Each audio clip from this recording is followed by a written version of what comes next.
Masya Allah, gimana tuh Ustaz Syam? Karena biasanya kita namanya manusia zaman sekarang nggak mungkin hidup tanpa media sosial, tanpa gadget. Sholat aja kadang kita gadgetnya deket dengan kita gitu. Nah, habis melakukan sholat, terus habis itu kita foto dan kita posting. Sebenarnya gimana tuh? Makanya insya Allah pagi hari ini kita akan sama-sama belajar dengan tema hal-hal yang menahan pahala sholatmu. Nah Ustadz Syam mau nanya dong, kalau misalkan tadi kita melakukan ibadah sholat 5 waktu.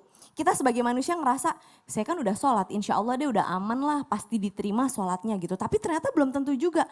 Kalau kejadiannya kayak tadi, posting foto, tapi tujuannya sebenarnya nggak mau ria Ustadz, cuma mau mengingatkan aja supaya teman-teman yang lain, jangan lupa sholat zuhur ya, jangan lupa sholat asar ya, itu gimana tuh Ustadz? Baik, terima kasih Ca. Tabik guruku Habib Utsman yang dimuliakan Allah Subhanahu wa taala dan para alim ulama yang dimuliakan Allah Subhanahu wa taala dimanapun berada. Bismillahirrahmanirrahim.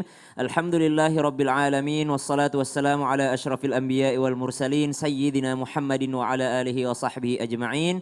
Asbahna wa asbahal mulku lillahi rabbil alamin. Subhanaka la ilma lana illa ma 'allamtana innaka antal alimul hakim. Pertama-tama kami tetap berhusnudzon kepada video tadi karena yang pertama itu hanyalah video parodi mencontohkan kebiasaan orang-orang dengan sosial medianya masing-masing. Yang kedua, jikalaupun ada yang seperti itu, alhamdulillah karena mereka sudah melaksanakan sholat baru melaksanakan yang namanya riak-riak tipis lah ya. Kemudian berdakwah-dakwah tipis lah. Yang penting waktu sholatnya. Makanya khusyuk itu bukan hanya ketika sholat. Jadi khusyuk itu ada ulama mengategorikan bahwa khusyuk itu dimulai dari wudhunya. Jadi ada orang misalnya itu khusyuknya bukan di tengah sholat, tapi khusyuknya dia sebelum sholat. Ada juga orang khusyuknya itu nanti setelah sholat baru khusyuk. Makanya Nabi menegur pernah ada sahabat yang setelah sholat langsung berdiri langsung pulang. Kok enggak duduk dulu, kok enggak zikir dulu, kok enggak berdoa dulu. Karena siapa tahu khusyuknya pas saat setelah sholatnya, bukan pada saat sholatnya. Karena khusyuk itu sendiri maknanya adalah tunduk takut kepada Allah Subhanahu wa taala. Namun arti yang lainnya adalah rileks. Gimana kita merasa bahagia, merasa tenang ketika kita melaksanakan ibadah sholat. Nah ayat yang paling bagus untuk kita angkat sebagai sambungan daripada pertanyaan dari Caca tadi, Masya Allah, bahwasanya apakah seorang yang sholat lalu ria itu tetap dapat pahala? Apakah seorang yang beribadah lalu dia ria, apakah dia tetap mendapatkan mendapatkan pahala daripada Allah Subhanahu wa taala? Maka ada satu ayat yang menampar kita semua. Innal munafiqina yukhadi'una Allah wa huwa khadi'uhum wa idza qamu إلى الصلاة قاموا كسالى يراءون الناس ولا يذكرون الله إلا قليلا.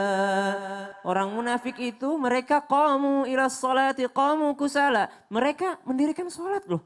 Orang munafik aja yang sudah berada di paling bawahnya neraka itu mereka masih mendirikan sholat. Tapi mereka qamu kusala. Mereka mendirikan dengan malas-malesan.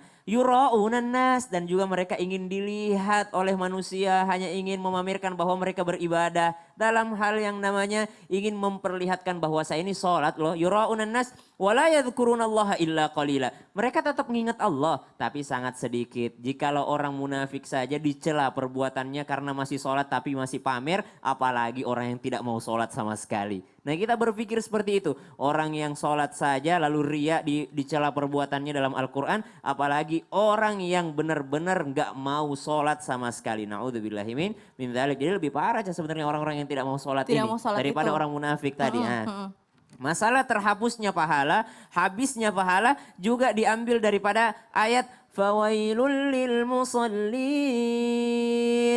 Celakalah bagi orang-orang yang sholat. Wah, sholat kok masih celaka? Iya, kenapa? Alladzina hum an salatihim sahun. Mereka yang lalai dalam sholatnya. Jangan sampai di sini saja, masih ada sambungannya. Alladzina hum yura'un. Dan mereka yang sholat hanya ingin dilihat, diakui statusnya sebagai muslim, diakui statusnya sebagai orang yang beribadah kepada Allah Subhanahu wa taala. Mungkin di antara kita masih susah untuk melepaskan perasaan-perasaan ini. Masalah pahala itu urusan Allah, diterima dan tidak diterima itu urusan Allah. Masalah surga dan neraka memang urusan Allah, tapi urusan kita adalah memperbaiki ittaqullaha haqqa tuqatih atau ittaqullaha mastata'tum. Bertakwa kepada Allah dengan segenap kekuatan kita, dengan semaksimal mungkin, insya Allah urusan diterima tidak diterimanya adalah kembali kepada Allah Subhanahu wa taala. Jangan sampai ria. Masya Allah, tabarakallah. Jadi artinya pahala yang tertahan itu adalah urusan Allah. Urusan Tapi Allah. urusan kita adalah kita meluruskan niat kita. Posting nih maksudnya bener-bener tujuannya ria. Gue udah sholat loh, ini